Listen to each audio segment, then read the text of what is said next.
Noche, fue el que usó Javier Milei para denunciar que había un intento de sabotear su gestión, de quedarse con el sillón de Rivadavia, y justo en ese momento la cadena nacional hace un plano en el que solo se lo veían a Milei y a Villarroel, y Milei hace un gesto muy particular. Presta atención a ese momento y ahora lo desarrollamos.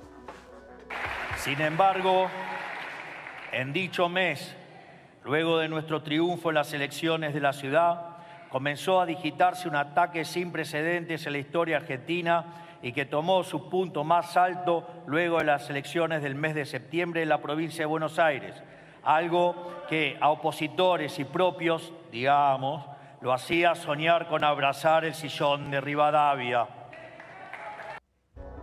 Y hace un gesto. Ese de la cabeza que salió medio cortado, pero hace un gesto. Y además, información en off the record del círculo más cercano de poder mileísta, durante largas semanas han estado diciendo que hay un quiebre total de la relación cuando Milei entiende que Villarroel jugó en contra del propio gobierno. Ahora, ¿cómo repercute esto en la dinámica de un país con un enfrentamiento tan agudo entre presidente y vice? Acusándola de una cosa tremenda.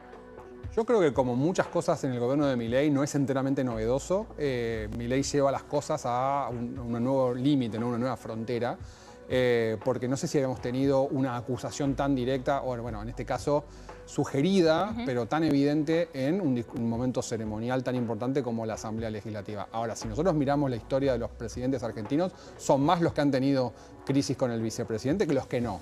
Y la verdad es que el vicepresidente tiene un rol muy marginal, es decir, la dinámica política no se va a ver afectada muy seriamente por esto, a menos que la vicepresidenta esté dispuesta a operar activamente, a presentarse como candidata en 2027, dividir ese voto, puede ser, Bueno, ¿no? miremos ahí, ahora Gila tiene cosas para decir, miremos, porque hoy Villarroel hizo unos reposteos de cuentas que además siempre abrevan a su figura, y mostremos este retweet que hace Villarroel de una cuenta que escribe: es lamentable que al igual que el año pasado tengamos que ver nuevamente esta imagen, es grotesco y una falta de respeto total, absoluta, en nada más ni nada menos que la vicepresidente. Está permitido tener diferencias en la medida que siempre y cuando haya respeto. Es cansador enterarse de fake news que involucran siempre a la vicepresidenta y de cómo se la denigra día a día solo porque sí, queremos expresar nuestra solidaridad y apoyo y demás. Pero Villarroel toma esto y lo repostea en su cuenta oficial, Quedó claro, en una especie listo, de quedó réplica a lo que pasó anoche. Gila, vos hacías caras cuando Juan hablaba de las aspiraciones de Victoria Villarroel políticas. Vos es que, a ver, cuando seguí muy atentamente todo el discurso, y esa imagen que ustedes acaban de mostrar fue el único momento, un plano particular, o sea que yo creo que estaba incluso ensayado el plano. Sí, ¿no? La cabeza, ¿no? Es una escena, bueno, que no queden dudas. Casi como este posteo, que no hay todavía una agresión directa, pero es que no queden dudas.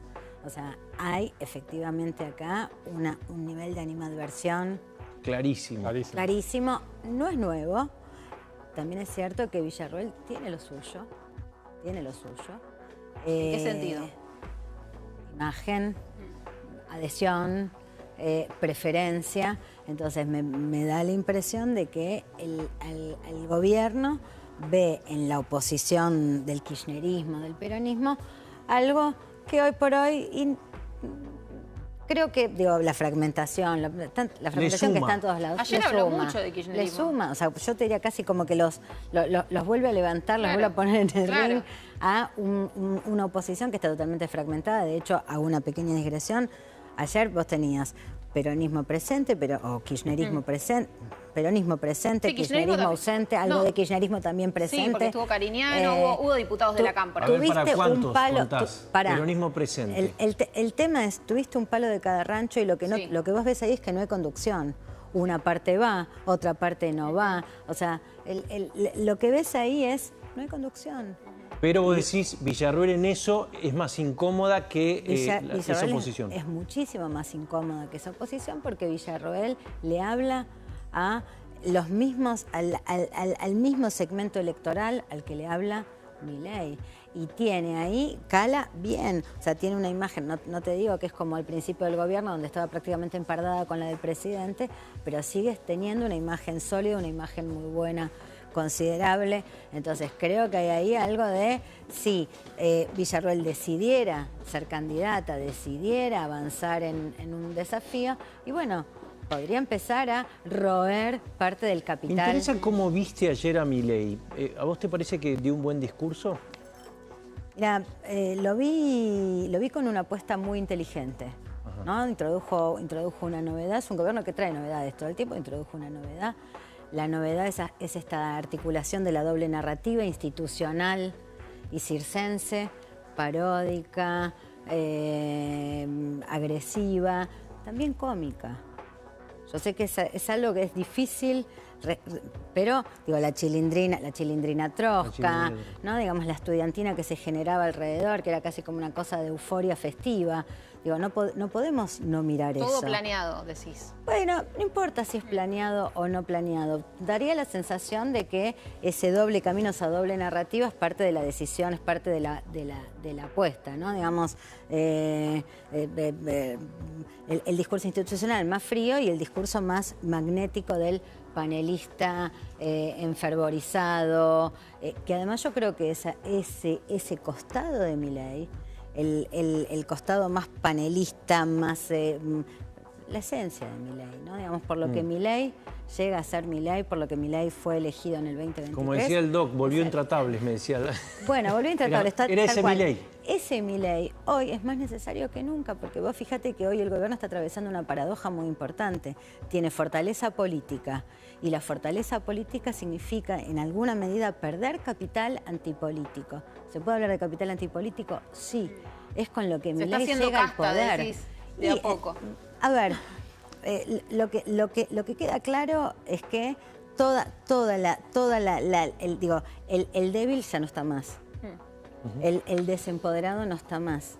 Está el que hace el que ha mostrado en esto desde que ha ganado las elecciones una práctica de política clásica, negociación. Digo, no es criticable. Lo que digo es práctica típica de la política clásica.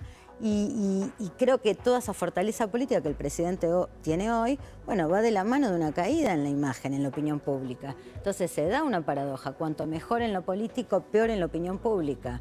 Y al mismo tiempo es la opinión pública el principal elemento para ocupar posiciones en la política. Entonces, ese camino ambivalente, o ese camino, uno puede decir, enfrentado, tortuoso, complejo, bueno, es parte de lo que hoy hace a esta figura presidencial. ¿Dónde te seguimos? @GilaVilcar. Gracias, Gila. Siempre es interesante. Seguimos charlando con Juan porque hay una parte también para analizar del discurso que tiene que ver con lo económico, que es el plato fuerte de Milei, más allá de que anoche terminamos hablando más de política por todos estos enfrentamientos y cuestiones que se fueron dando en el recinto, que en algunos sectores cayeron bien, en otros cayeron muy mal. Marian, tenemos info de lo que dijo el presidente en materia económica. Sí, porque sobre todo se refirió a los empresarios que cobraban un precio exorbitante cuando a nivel internacional tenía otro, y se refirió específicamente también a lo que es el pago de dividendos. Abogó por la apertura comercial y dijo, tenemos que dejar que algunos empresarios que se beneficiaban porque tenían subsidios sigan pataleando de alguna forma, pero no lo vamos a tolerar más. Pero si querés lo vemos directamente a Javier Milei cuando se refería a los empresarios. No, ustedes son políticos corruptos que le venden favores a empresarios corruptos y ustedes se beneficiaban, ustedes y los empresarios corruptos, a costa de todos los argentinos. ¿Acaso les parece bien pagar los neumáticos 3 o 4 veces más caro contra la extorsión de tirar 920 trabajadores a la calle mientras que se negocia la protección para el sector de aluminio?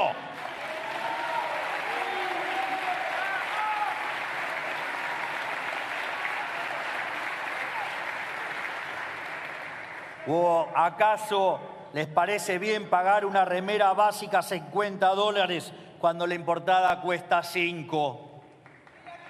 En el ranking de apertura del Banco Mundial, Argentina está en el puesto 178 de 179 países. ¿De qué apertura indiscriminada me hablan? Están hablando de defender los privilegios de los cazadores del zoológico. Ahí está claro, esto es Madanes Quintanilla y los textiles. No estaba Paolo Roca en este caso todavía. Todavía, pero también se refiere a él porque habla de los tubitos, habla del precio que se pagaba también por los tubos de acero. y fundamentalmente habla del pago de dividendos. Así que si querés lo escuchamos a Milei. No he tenido reparo alguno en señalar como ladrones a un grupo de empresarios locales fruto de su accionar comercial. Esto es, si una ley, tal como sucedía en Sodoma, permite robar, el hecho de que sea legal no lo hace lícito. Obviamente que los empresarios prebendarios no pueden comprar privilegios que los políticos corruptos como ustedes no ponen a la venta. Esto es, ambos son cómplices de la corrupción y la mayor responsabilidad cae sobre los políticos. Sorprende la defensa encendida de los populistas en favor de la protección de la industria nacional subsidiada, la cual deja claro que son cómplices del saqueo de los argentinos. Muchos políticos, cuando insultaban en público a algunos de los industriales, lo hacían para negociar una coima más alta, no para rechazarla. Esto era en términos genéricos. En términos genéricos, pero lo que él dice, y voy a leer textual, dice: ¿o acaso les parece normal pagar la tonelada de tubo de acero $4.000 cuando se paga $1.400 y que si no se accede a dicho capricho, se amenaza con adelantar el pago de dividendos para intentar poner en jaque al mercado de cambios? Bueno, eso la semana pasada eso es fue nuevo. ese pago de dividendos a lo que se refieren, y lo que dicen es que se tendría que comprar esos dólares en el mercado y se puede hacer en bloques o se puede hacer todo junto.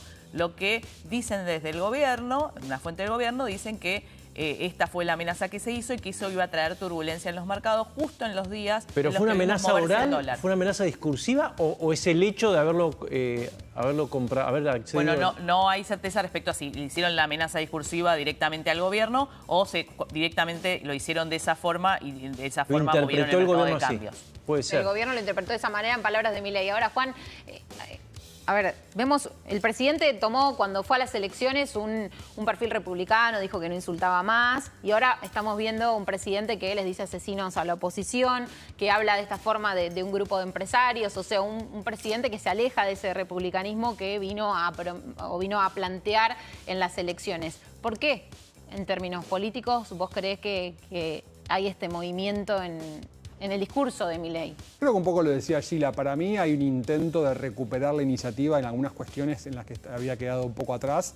Me parece que claramente lo que dijo en relación a los empresarios que hablábamos recién tiene que ver con lo que dominó el discurso político en los últimos 2 o 3 semanas, que es se despide gente, cierra FATE, etcétera. Es decir, la apertura indiscriminada, etcétera. Me parece que ahí hay una intención de Milei de mostrar que eso no es cierto de una manera poco práctica, porque yo creo que él podría haber aprovechado el discurso para decir algo más, se vienen tiempos mejores, un estamos mal pero vamos bien, una cosa más desde la pedagogía, pero prefirió decir, bueno, no hay apertura indiscriminada, estamos 178 en no sé qué ranking.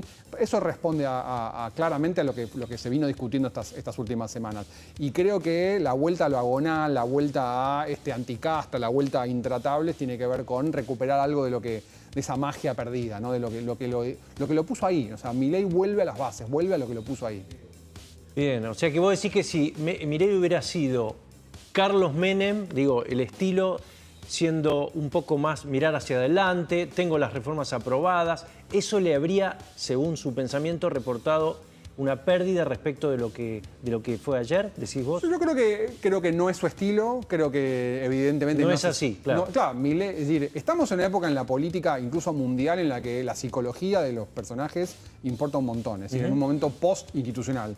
Entonces, Milei no es eso, lo intentó, como decía Paula, después de las elecciones, yo ya no grito más, no sé qué.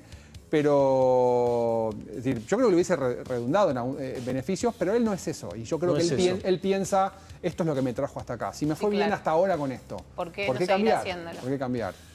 Gracias. Gracias, Francisco, Paula. Vamos con información urgente, dale.